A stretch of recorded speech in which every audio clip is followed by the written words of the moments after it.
शमों को नमस्कार। एक बार फिर से मैं आप सबों को अपने YouTube चैनल संकल्प इकोनॉमिक्स में स्वागत करता हूं। जैसा आप देख रहे हैं, आज का जो टॉपिक है वो उत्पादन है, प्रोडक्शन, यानी प्रोडक्शन सीरीज को स्टार्ट करना है। लेकिन इस सीरीज को स्टार्ट करने से पहले मैं कुछ बातें आप लोग को बता देना चाहूँगा। एक्चुअली अभी तक हम लोगों ने जो पढ़ा है, सबको पता है, ये मैं इकोनॉमिक्स क्लास 12 की बात कर रहा हूँ, ठीक है। तो इसमें आप सबको पता है ही, एक माइक्रो है और दूसरा क्या है, मैक्रो है। मैक्रो भी 50 मार्क्स का है, माइक्रो भी 50 मार्क्स का है। इस मैक्रो का जितना भी यूनिट है वो कंप्लीट हो चुका है। मैक्रो का हर यूनिट कंप्लीट हो चुका है। 50 मार्क्स आप लोग मेरे चैनल पर प्राप्त कर सकते हैं। जहां तक माइक्रो का सवाल है, इसमें पहला यूनिट हम लोग इंट्रोडक्शन पढ़ते हैं। इंट्रोडक्शन 8 मार्क्स का है, ये भी चैप्टर कंप्लीट हो चुका है। सेकंड हम लोग जो पढ़ते हैं वो है कंज्यूमर बिहेवियर। अब ये जो कंज्यूमर्स बिहेवियर है, इसके अंतर्गत हम लोगों का जो यूनिट है, एक यूटिलिटी है, दूसरा डिमांड है और तीसरा इलास्टिसिटी ऑफ डिमांड है। ये भी कंप्लीट हो चुका है। अब हमारा रहा प्रोड्यूसर बिहेवियर।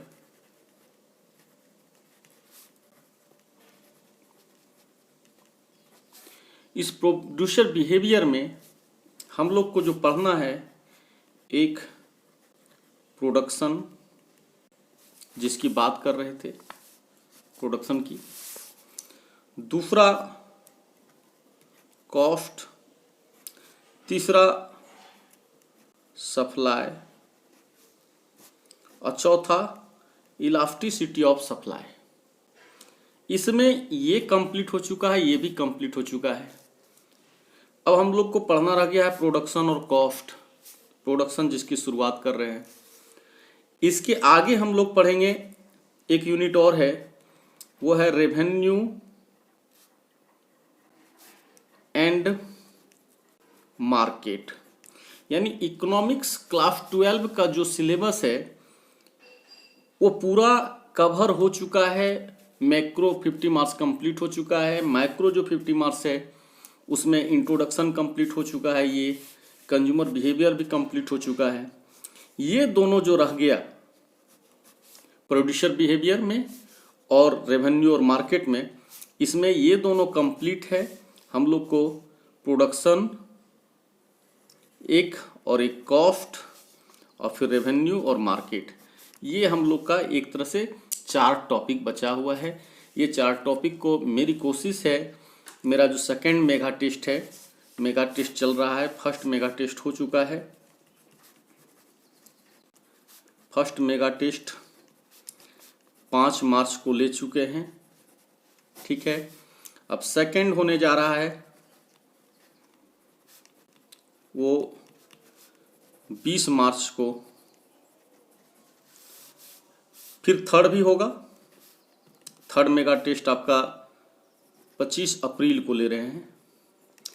एकदम हूबहू जो जैक का पैटर्न है, पूरे 100 मार्क्स का जो एग्जाम होगा, ठीक है, ये पूरे 100 मार्क्स का जो एग्जाम होगा उसी पैटर्न पर एकदम सवाल है। जैसे आपको ऑब्जेक्टिव भी रहेगा, फिर ऑब्जेक्टिव कितने रहेंगे, 30 क्वेश्चन रहेंगे, फिल इन द ब्लैंक्स का भी रहेगा, ये 10 क्वेश्चन रहेगा। फिर आपको वेरी शॉर्ट क्वेश्चन रहेगा 10, फिर शॉर्ट क्वेश्चन रहेगा 5 और वेरी लॉन्ग क्वेश्चन रहेगा कितने 4। कुल मिलाकर के आपका 59 क्वेश्चन रहेगा और यहाँ से यहाँ तक आपका ये 30 मार्क्स, ये 10 मार्क्स और ये 10 टू जा 20 मार्क्स। ये तो इधर एकदम आपका नंबर उठने वाला है, 60 मार्क्स यहीं हो जाता है, फिर बाकी 40 मार्क्स आपको ये क्वेश्चन में और ये क्वेश्चन में, हालांकि इसके बारे में मैं पहले चर्चा कर चुका हूँ।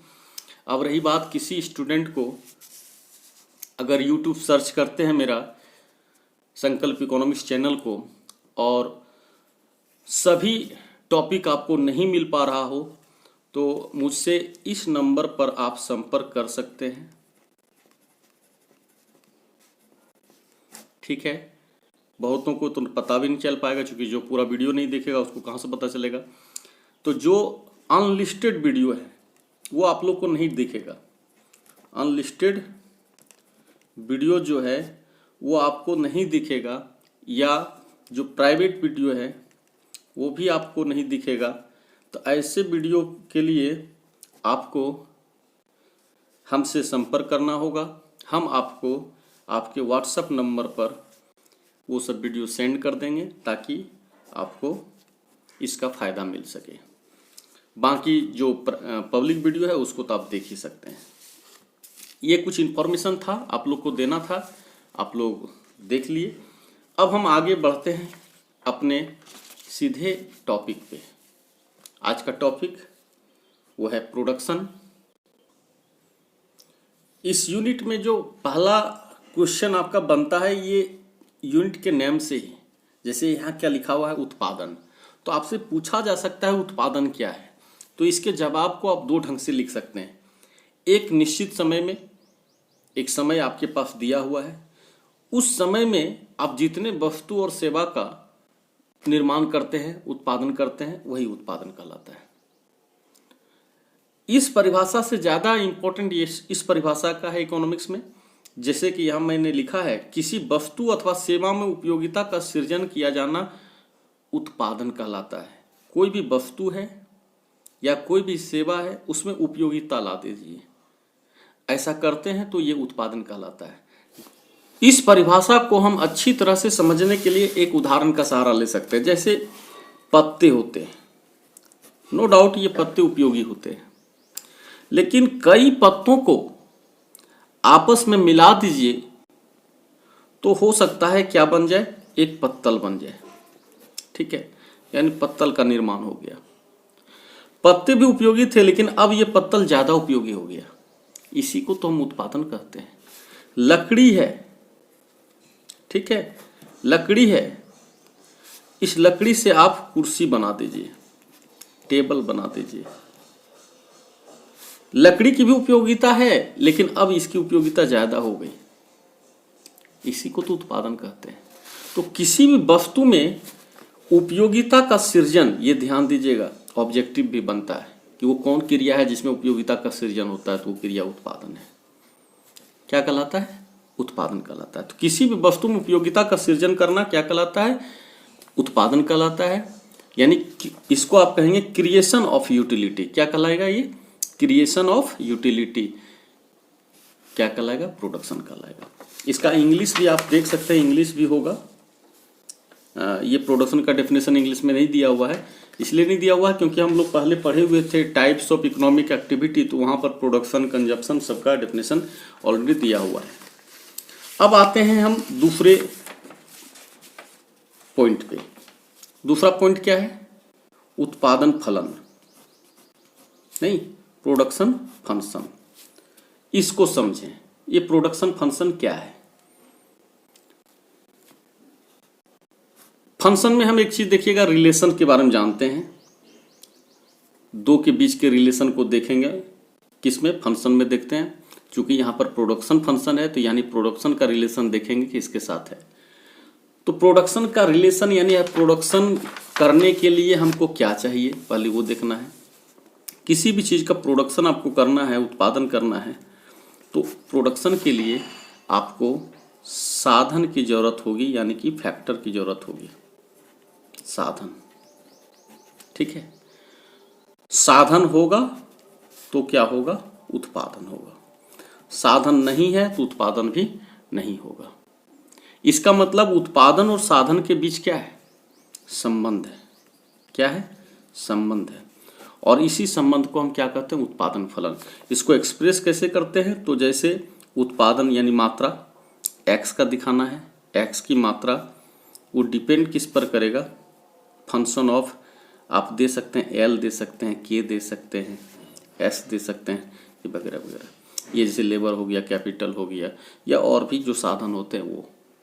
अब ये प्लस में जाएगा, बढ़ेगा तो उत्पादन भी बढ़ेगा, नहीं बढ़ेगा। अब लैंड का साइज बढ़ गया, पहले 1 एकड़ था, 1 एकड़ से आप कर दीजिए 2 एकड़, कितना कर दीजिए, 2 एकड़। तो 1 एकड़ में जितना उत्पादन हो रहा था, क्या 2 एकड़ में भी उतने उत्पादन होगा, उत्पादन बढ़ेगा ना। पहले आप पूंजी लगा रहे थे 1 लाख, अब पूंजी लगा दीजिए 2 लाख, तो क्या उत्पादन नहीं बढ़ेगा, बढ़ेगा ना। उसी तरह और भी ले सकते हैं, जैसे मजदूर को ही ले लीजिए। पहले आपके पास 100 मजदूर था लेबर, अब 200 मजदूर हो जाए तो क्या उत्पादन नहीं बढ़ेगा, बिल्कुल बढ़ेगा। तो वही चीज यहां पर है कि उत्पादन तथा उत्पादन के साधन, पहले क्या लिखा हुआ है यहाँ पूरा देखिएगा, उत्पादन के साधन तथा उत्पादन मात्रा। ये उत्पादन के साधन, यही सब साधन है, और ये उत्पादन मात्रा है, के बीच के फलनात्मक संबंध को उत्पादन फलन कहते हैं। दूसरे शब्दों में आगत तथा निर्गत, ये जो आगत है इसी को हम कहते हैं साधन। क्या कहते हैं, साधन। और ये जो निर्गत है इसको क्या कहते हैं, उत्पादन। ठीक है, इंग्लिश में आप इस आगत को इनपुट भी कह सकते हैं। क्या कह सकते हैं, ये हो गया इनपुट और ये क्या हो गया, आउटपुट। तो input, relation between input and output is termed as production function. The relation between input and output is known as production function. यानी आगत और निर्गत के बीच के फलनात्मक संबंध को हम क्या कहते हैं, उत्पादन फलन कहते हैं। डेफिनेशन आप इंग्लिश में भी देख सकते हैं, functional relation between production and various factors. इस वेरियस फैक्टर्स में क्या आएगा, इसी में आएगा आपका land, labour, capital. Affecting it is known as production function. In another words the functional relation between input, जो बता रहे थे अभी, इनपुट यानी साधन, and output is called production function. अब इसमें आ जाते हैं, यहां लिखे हैं Q X equal to function of A B C D E dot dot dot N. ये आपका उत्पादन है। देखिए लिखा हुआ है क्यू एक्स बराबर एक्स वस्तु की मात्रा, जो एक्स वस्तु आप उत्पादित किए हैं, और ए बी सी डी ई जो है ये क्या है, उत्पादन के साधन है, और एफ क्या है, फलन, फलन जो कि रिलेशन को दिखाता है। यानी इन साधनों के साथ इसका संबंध है। ये यहां पर डिपेंडेंट है, यानी ये डिपेंड कर रहा है इस पर। ये इंडिपेंडेंट है, लेकिन ये क्या है, डिपेंडेंट। ये निर्भर कारक है, ठीक है, और ये स्वतंत्र है। इसमें तब्दीली होने से इसमें तब्दीली आएगी। ये जो आपका उत्पादन के साधन है, उत्पादन के साधन में जनरली आप देखिएगा भूमि आता है। क्या आता है, भूमि आता है, ये उत्पादन के साधन है। मजदूर आता है, पूंजी आता है, और साहसी, यही उत्पादन के क्या है, साधन है। कहीं कहीं संगठन भी रहता है, लेकिन ज्यादा पॉपुलर यही साधन है। ऑब्जेक्टिव में आता है निम्न में कौन उत्पादन के साधन है, तो याद रखिएगा यही चारों साधन है। इन चारों की जगह पर जो नहीं रहेगा, मानते ये नहीं रख करके कोई और दिया हुआ है, तो समझ जाइए वो उत्पादन के साधन नहीं है। हाँ, अब इस साधन को क्या मिलता है, भूमि को तो रेंट मिलता है, लगान जानते ही हैं, मजदूर को मजदूरी मिलता है, पूंजी को ब्याज मिलता है, साहसी को लाभ मिलता है। तो वो अलग बात है, आगे कॉस्ट में पढ़ेंगे इस चीज को। उत्पादन फलन क्या बताता है, इससे हमको क्या प्राप्त होता है, इससे ये प्राप्त होता है कि जैसे जैसे उत्पादन के साधन में परिवर्तन किया जाता है, वैसे वैसे उत्पादन मात्रा में भी परिवर्तन होते हैं। हम देखो बढ़ाना या घटाना मेंशन नहीं किए हैं, ये परिवर्तन मेंशन किए हैं। परिवर्तन में बढ़ भी सकता है साधन, घट भी सकता है। अगर साधन बढ़ा तो उत्पादन भी बढ़ेगा, यदि साधन घटा तो उत्पादन भी घटेगा। क्या दिक्कत है? कोई दिक्कत है?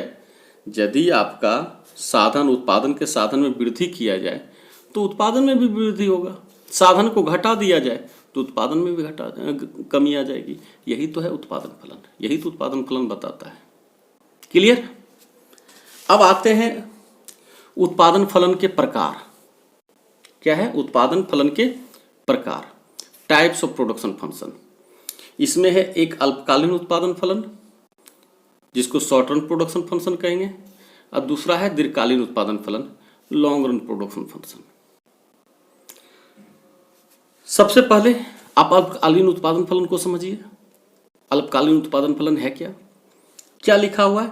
अल्पकाल में उत्पादन के साधन तथा उत्पादन मात्रा के बीच के फलनात्मक संबंध को अल्पकालीन उत्पादन फलन कहते हैं। यही है ना? अल्पकाल में उत्पादन के साधन।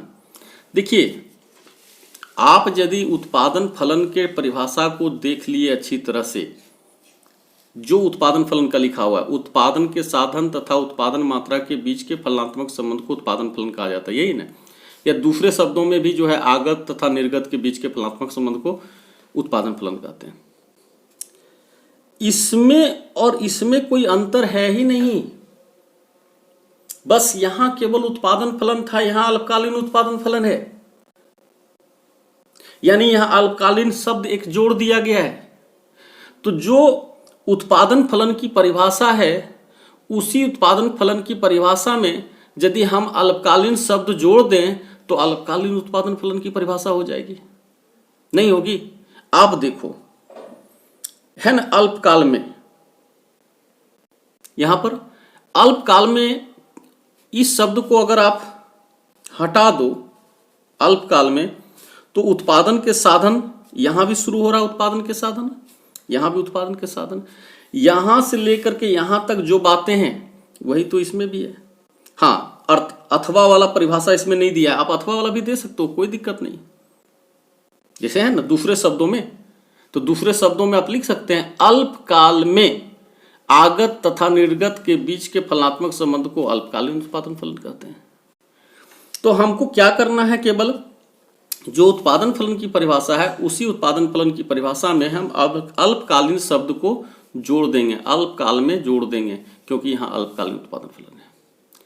फिर हम यही परिभाषा लिखेंगे दीर्घकाल में भी, लेकिन चूंकि यहां पर दीर्घकालीन उत्पादन फलन है, इसलिए यहां दीर्घकाल में ऐड कर देना है ना? दीर्घकाल में ये शब्द ऐड हो गया। तो आपका क्या होगा? केवल आपको उत्पादन फलन किसे कहते हैं ये परिभाषा याद कर लीजिए, और जरूरत के हिसाब से यदि अल्पकालीन उत्पादन फलन किसे कहते हैं तो अल्पकाल में पहले आप ऐड करके उत्पादन फलन की परिभाषा जो होती है वही इसमें लिख देना है। फिर दीर्घकाल में ये शब्द जोड़ करके जो दीर्घकालीन उत्पादन फलन की परिभाषा है वही इसमें ऐड कर देना है। क्लियर? तो एक पॉइंट तो क्लियर हो गया, दोनों के बीच अंतर भी हम करते जा रहे हैं। और यदि सिंगल क्वेश्चन पूछता है अल्पकालीन उत्पादन फलन किसे कहते हैं, तो वहां पर भी काम चलेगा। दीर्घकालीन उत्पादन फलन किसे कहते हैं, तो वहां भी काम चलेगा। उत्पादन फलन किसे कहते हैं, तो वहां भी काम चलेगा। अब देखते हैं नेक्स्ट पॉइंट। इसमें कुछ साधन स्थिर और कुछ साधन परिवर्तनशील होते हैं। अल्पकालीन उत्पादन फलन की जब बात करेंगे तो कुछ साधन स्थिर होगा, कुछ साधन परिवर्तनशील होगा, और दीर्घकाल की बात करेंगे तो इसमें सभी साधन परिवर्तनशील होंगे। इस पॉइंट को थोड़ा सा और अच्छा से समझना है, क्या कुछ स्थिर रखना है, क्या कुछ परिवर्तनशील रखना है। इस स्थिर साधन और परिवर्तनशील साधन को हम एक उदाहरण से समझेंगे। जैसे देखिए कि ये भूमि है, ठीक है, ये भी एक साधन है। आप देखते होंगे किसान को कि जब खेती का समय होता है, खेती का समय और एक खेती का समय नहीं हो,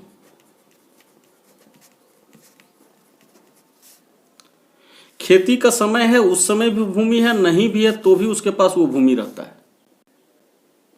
यहां खेती का समय जैसे बरसात के समय में नहीं जी, बरसात के समय में खेती करता है ना किसान, लेकिन जैसे मई जून वगैरह में अधिकांश किसान देखिएगा जो गर्मी का समय होता है, ऐसे सीजन में वो नहीं खेती कर पाता है, खेत खाली रहता है।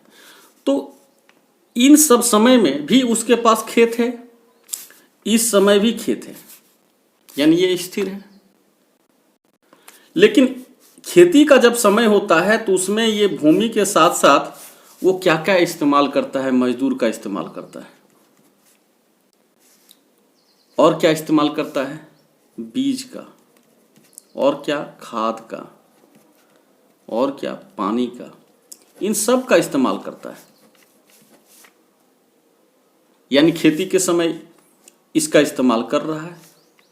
जैसे ये समय आता है, ये सभी क्या हो जाता है, नदारत, मतलब खत्म हो जाता है।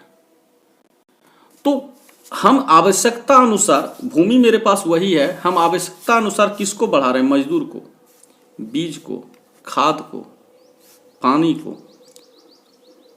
जब इसकी जरूरत हुई इसको बढ़ा दिए, जब जरूरत नहीं है तो इसको क्या किए, घटा दिए। तो ऐसे साधन ही होते हैं परिवर्तनशील। परिवर्तनशील साधन, जिसको इंग्लिश में क्या कहते हैं, वेरिएबल फैक्टर। इसके अंतर्गत क्या आएगा, मजदूर आएगा, याद रखिएगा। जब जरूरत पड़ता है, कल जरूरत पड़ेगा मजदूर बढ़ा देंगे, कल जरूरत नहीं है मजदूर को हटा देंगे। कच्चा माल, आवश्यकता पड़ता है कच्चा माल बढ़ा देते हैं, नहीं रहता तो घटा देते हैं। ईंधन, ये सब परिवर्तनशील साधन है। स्थिर साधन क्या है, इसमें भूमि आएगा, क्या जी, बड़े बड़े मशीन आएगा, ये सब क्या है, ये सब जब मन तब नहीं बढ़ा सकते हो, इसमें पैसा ज्यादा लगता है, समझे। तो इसको आप एक बार खरीद लिए तो जल्दी हटा नहीं सकते हैं, नहीं है तो खरीदना भी मुश्किल है इसको। तो एक लंबे अरसे के बाद ही इसका हम व्यवस्था कर पाते हैं, इसका व्यवस्था कर पाते हैं। और एक बार जब व्यवस्था करते हैं तो ये लंबे समय तक इसको रखते हैं। जब इसकी जरूरत नहीं भी रहती है तो इसको हटाने में बहुत कुछ सोचना पड़ता है। यानी कि इसको जब मन तब आप घटा बढ़ा नहीं सकते हैं, इसलिए ये साधन क्या है, स्थिर साधन है, फिक्स्ड फैक्टर है। लेकिन ये सब साधन जो है वो परिवर्तनशील है, जब जरूरत पड़ेगा तब इस्तेमाल करेंगे, जब जरूरत नहीं पड़ेगा तो इसको इस्तेमाल नहीं करेंगे। यानी कि आवश्यकता अनुसार इसको बढ़ा घटा सकते हैं। तो अल्पकाल जब रहेगा तो उसमें आपको कुछ साधन स्थिर मिलेगा, कुछ साधन परिवर्तनशील मिलेगा। लेकिन दीर्घकाल की जब बात करेंगे तो जो साधन, जैसे अभी जो बात कर रहे थे इसका, भूमि का, मशीन का, अगर लंबा समय हमारे पास है तो हम ऐसे साधन को भी बढ़ा सकते हैं। लंबे समय, देखिए एक चीज देखिएगा कि ये जो अल्पकाल और दीर्घकाल की बात होती है, तो अल्पकाल जनरली जो कॉल होता है वो लगभग 1 साल तक का ले सकते हैं, 1 साल का, ठीक है। और दीर्घकाल की जब बात करेंगे तो ये 1 साल से आप ज़्यादा का समय लीजिए, इधर जितना जाए 5 साल 10 साल जाए, तो 1 साल से कम, इसमें आप 1 दिन की भी बात कर सकते हैं, 1 महीने की भी बात कर सकते हैं, नहीं। तो ऐसा जब होता है तो ये अल्पकाल का ही है, और ये साल 2 साल 3 साल ये दीर्घकाल का है। तो जब आपके पास 2 4 5 साल का समय मिल जाएगा तो भूमि वगैरह को भी आप बढ़ा सकते हैं। लेकिन कहिएगा 1 दिन में ज़मीन खरीद लेंगे या 1 महीना में खरीद लेंगे ज़मीन को, मशीन को, तो ये सब संभव नहीं है। तो इसलिए ये पॉइंट है, इसमें कुछ साधन स्थिर और कुछ साधन परिवर्तनशील होते हैं, इसमें सभी साधन परिवर्तनशील होते हैं। यहाँ पर इसका अगर हम फंक्शन लिखना चाहेंगे तो ये जो रेकरिंग कर दिए हैं ए बी पर, यानी कि कुछ साधन को स्थिर कर रहे हैं, कुछ साधन को परिवर्तनशील कर रहे हैं, जबकि इसमें कहीं रेकरिंग नहीं किया हुआ, एक जैसा है, यानी कि सब एक जैसा है, परिवर्तनशील है। तो जो आपका ऊपर में था वही है, यहाँ भी केवल यहाँ ए और बी पर रेकरिंग जो हुआ है, यानी वो स्थिर साधन को बता रहा है, ठीक है। और इसमें किसी पर नहीं किया गया, यानी ये सभी साधन क्या है, परिवर्तनशील है, उत्पादन के साधन है, और सब क्या है, परिवर्तनशील है, सब वेरिएबल है, ठीक।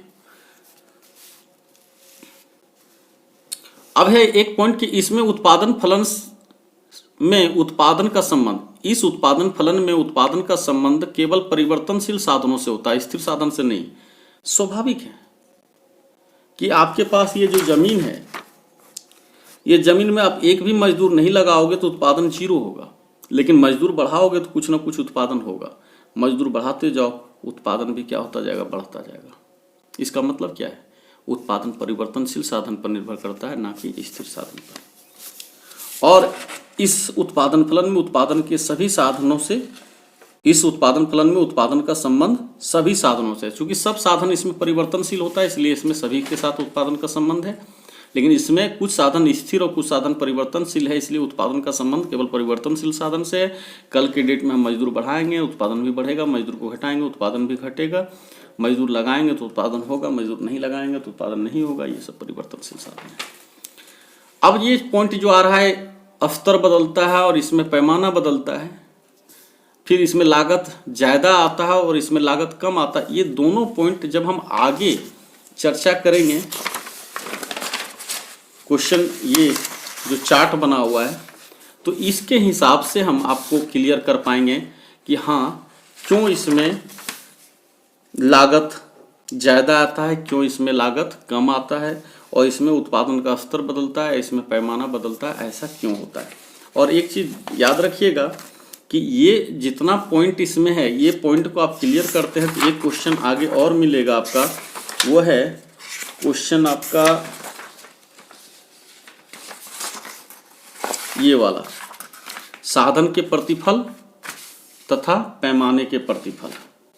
साधन के प्रतिफल और पैमाने के प्रतिफल, यानी रिटर्न्स टू फैक्टर और रिटर्न्स टू स्केल।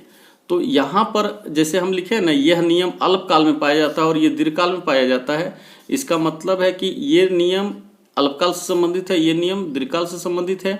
इसलिए अल्पकाल वाला जितना चीज आप पढ़े थे अभी, अल्पकालीन और दीर्घकालीन उत्पादन फलन में अंतर, उसका सभी पॉइंट इसमें दिख रहा होगा। देखिए, इसमें कुछ साधन स्थिर और कुछ साधन परिवर्तनशील होते हैं, लिखा हुआ है ना, इसमें सभी साधन परिवर्तनशील होते हैं। तो ऐसा तो इसमें भी लिखा हुआ था ना, परिवर्तनशील साधन से, या यहाँ पर देखिए इसमें कुछ साधन स्थिर और कुछ साधन परिवर्तनशील होते हैं, इसमें सभी साधन परिवर्तनशील होते हैं। चूंकि इस उत्पादन फलन में कौन आता है, साधन के प्रतिफल नियम आता है, और इसमें क्या आता है, पैमाने के प्रतिफल नियम आता है। ये पॉइंट भी कहीं पर होगा, देखिए उत्पादन के नियम को साधन के प्रतिफल नियम कहते हैं ना, और इसको क्या कहते हैं, पैमाने के प्रतिफल नियम। और वो आगे जो बताए थे यही क्वेश्चन था, साधन के प्रतिफल नियम और ये था पैमाने के प्रतिफल नियम। यही चीज के बीच में हम यहाँ पर अंतर देख रहे थे। देखिए, साधन के प्रतिफल नियम और पैमाने के प्रतिफल नियम। तो आगे जाकर के ये पॉइंट आपका क्लियर हो जाएगा। रही बात इंग्लिश में, तो इंग्लिश में आपका शॉर्ट रन प्रोडक्शन फंक्शन है, ये पी से प्रोडक्शन, एफ से function. The functional relation between input and output in short run. देखिए, जो प्रोडक्शन फंक्शन का डेफिनेशन है यहाँ पर, प्रोडक्शन फंक्शन का जो भी definition, functional relation between production and various factor affecting it is called as production function. यहाँ पर देखिए, the functional relation between input and output, यही the functional relation input between input and output in short run mention कर देंगे तो यहां वाला का चीज हो जाएगा क्लियर, इन शॉर्ट रन। वही डेफिनेशन सेम रहेगा, खाली यहां पर क्या हो जाएगा, शॉर्ट रन की जगह लॉन्ग रन हो जाएगा। ठीक, फिर बाकी ये तो आप देख ही लिए, रेकरिंग किए हैं, तो यानी फिक्स्ड फैक्टर की बात किया जा रहा है, इसमें कोई रेकरिंग नहीं है, यानी सब वेरिएबल फैक्टर है, CD जैसा। ठीक, बाकी चीजें तो क्लियर ही है, आप लोग समझ गए होंगे। रही बात ये चौथा और पांचवा पॉइंट, ये आगे हम पढ़ाएंगे, तो एक बार फिर बैक होकर के ये दोनों पॉइंट को क्लियर कर देंगे। एक चीज और क्लियर कर लेते हैं, ये उत्पादन फलन की विशेषता। चूंकि उत्पादन फलन पढ़ ही लिए तो इसकी विशेषता भी देख लें। क्लियर था उत्पादन फलन में क्या है कि उत्पादन फलन उत्पादन के साधन तथा उत्पादन मात्रा के बीच धनात्मक संबंध व्यक्त करता है। कैसे? क्योंकि उत्पादन के साधन बढ़ाएंगे तो उत्पादन भी बढ़ेगा। क्या भाई, मजदूर को बढ़ाएंगे, भूमि को बढ़ाएंगे, कच्चा माल बढ़ाएंगे तो उत्पादन नहीं बढ़ेगा? बिल्कुल बढ़ेगा। इसलिए दोनों संबंध कैसा है, धनात्मक है, पॉजिटिव रिलेशन है। उत्पादन फलन का संबंध एक समय अवधि से होता है, बिल्कुल होता है। अभी दिखाए कि अगर कम समय से है तो अल्पकाल कहलाएगा, अधिक समय है तो दीर्घकाल कहलाएगा। यानी एक समय अवधि में एक ही उत्पादन फलन हो सकता है। अल्पकालीन उत्पादन फलन की बात कर रहे हैं तो उसमें दीर्घकालीन नहीं आ सकता है, दीर्घकालीन की बात कर रहे हैं तो उसमें अल्पकालीन नहीं आ सकता है। यदि समय अवधि में परिवर्तन होता है तो उत्पादन फलन में भी परिवर्तन होगा। जैसे अधिक समय हो जाएगा तो दीर्घकालीन हो जाएगा, कम समय रहेगा तो अल्पकालीन उत्पादन। जब फर्म के कुछ साधन स्थिर और कुछ साधन परिवर्तनशील होते हैं तो ऐसे उत्पादन फलन को अल्पकालीन उत्पादन फलन कहते हैं। यानी कम समय है तो भूमि को तो बढ़ा नहीं सकते हैं, यानी उसको स्थिर रखना पड़ेगा। मजदूर को भले बढ़ा सकते हैं क्योंकि ये मिल जाएगा आपको, कल के डेट में भी खोजिएगा तो मजदूर मिल जाएगा, लेकिन कल के डेट में आपको भूमि खोजने का होगा तो वो नहीं मिलेगा। इसलिए भूमि स्थिर साधन होगा, मजदूर परिवर्तनशील साधन होगा। यानी कि जिसमें कुछ साधन स्थिर और कुछ साधन परिवर्तनशील होगा तो वो समझ जाइए अल्पकालीन उत्पादन फलन है। और जिसमें सभी साधन परिवर्तनशील होगा, नहीं, जिसमें सभी साधन परिवर्तनशील होंगे उसको हम क्या कहेंगे, दीर्घकालीन उत्पादन फलन। जब फर्म के कुछ साधन स्थिर और कुछ साधन परिवर्तनशील होते हैं तो ऐसे उत्पादन फलन को अल्पकालीन उत्पादन फलन कहते हैं। क्लियर है ना। और जब सभी साधन परिवर्तनशील होते हैं तो इसे क्या कहते हैं, दीर्घकालीन उत्पादन फलन। सभी साधन परिवर्तनशील कब होंगे, जब हमारे पास समय ज्यादा होगा, यानी दीर्घकालीन। उत्पादन फलन स्थिर तकनीकी दशाओं पर आधारित है। टेक्नोलॉजी का इसमें कुछ लेना देना नहीं है, टेक्नोलॉजी को स्थिर रखना है, समझ गए। क्योंकि तकनीकी दशाओं परिवर्तन होने पर भी उत्पादन फलन में परिवर्तन हो सकते हैं, इसलिए तकनीक को इसमें लेके नहीं चलना है, ठीक है, टेक्नोलॉजी को नहीं लेके चलना है। हाँ, भूमि मजदूर ऐसे चीज को लेकर चल सकते हैं, इन साधनों की बात करेंगे, तकनीक की बात नहीं करेंगे, ठीक है। और ये जो है उत्पादन के साधन के प्रकार, यानी एक स्थिर साधन होगा, एक परिवर्तनशील साधन होगा, इसके बारे में बात किए ही कि वैसे साधन जिसे अल्पकाल में आसानी से बढ़ाया या घटाया नहीं जा सके वो क्या कहलाएगा, स्थिर साधन यानी फिक्स्ड फैक्टर कहलाएगा। जैसे भूमि, मशीन, बिल्डिंग, उच्च स्तरीय प्रबंध, ये सबको आप कहिएगा कि कल के डेट में चेंज कर देंगे, 5 दिन में चेंज कर देंगे तो आपको नुकसान हो जाएगा। ये कोई ऐसा रिस्क नहीं उठाता है, इसलिए ये सब स्थिर रहता है। हाँ, ये भी बदलेगा कब, जब आपके पास समय अधिक रहेगा, यानी कि भूमि, मशीन, बिल्डिंग या प्रबंधन ये सब में चेंजिंग करना चाहते हैं तो आपके पास 1 साल, 2 साल, 3 साल का समय रहना चाहिए दीर्घकाल में। परिवर्तनशील साधन वैसे साधन जिसे अल्पकाल में आसानी से बढ़ाया या घटाया नहीं जा सके उसे, वैसे साधन जिसे अल्पकाल में आसानी से बढ़ाया या घटाया जा सके वो क्या कहलाएगा, परिवर्तनशील साधन। जिसको बढ़ाया या घटाया नहीं जा सके वो तो स्थिर साधन है। इसमें क्या आएगा, मजदूर, कच्चा माल, ईंधन इत्यादि। ये जो रह गया उत्पादन फलन, उत्पादन की अवधारणाएं, कंसेप्ट ऑफ प्रोडक्शन, इसकी चर्चा यानी टीपी, एमपी, एपी ये सब अगले वीडियो में करेंगे। लेकिन इंग्लिश में भी थोड़ा सा देख लेते हैं। इसका क्या है, कैरेक्टरिस्टिक्स। भाई इंग्लिश में कैरेक्टरिस्टिक्स नहीं लिखा हुआ है, आप उसको ट्रांसलेट कर लीजिएगा। लेकिन ये फिक्स्ड फैक्टर क्या है उसकी बात किया हुआ है। Those factors which can not be increase और decrease easily in short run. Short run में जिसको आसानी से आप बढ़ा घटा नहीं सकते हैं वो फिक्स्ड फैक्टर है। जैसे लैंड, मशीन, बिल्डिंग ये सब आ गया। अब वेरिएबल फैक्टर्स क्या है, those factors which can be increase और decrease easily in short run, जिसको कम समय में भी आसानी से बढ़ा घटा सकते हैं वो क्या है, वेरिएबल फैक्टर्स है। उसके बाद रहा concept of production, TP, MP, AP, ये नेक्स्ट वीडियो में पढ़ेंगे। हमको लगता है कि आज का क्लास यहीं तक रहने देते हैं। आप लोग का ये प्रोडक्शन सीरीज का पहला वीडियो था। फिर मिलेंगे आप लोग के साथ दूसरे वीडियो के साथ। आप लोग बने रहिए और वीडियो अगर अच्छा लगे तो ज़रूर एक लाइक कीजिए और नए स्टूडेंट है तो सब्सक्राइब कीजिए। और किसी तरह की कोई हमसे ज़रूरत पड़े, हमारी ज़रूरत आपको पड़े तो हमको कॉल कीजिए, हम आपकी सेवा में उपलब्ध रहेंगे। हमको आज्ञा दीजिए, मिलते हैं अगले वीडियो में। धन्यवाद। जय हिंद, जय भारत।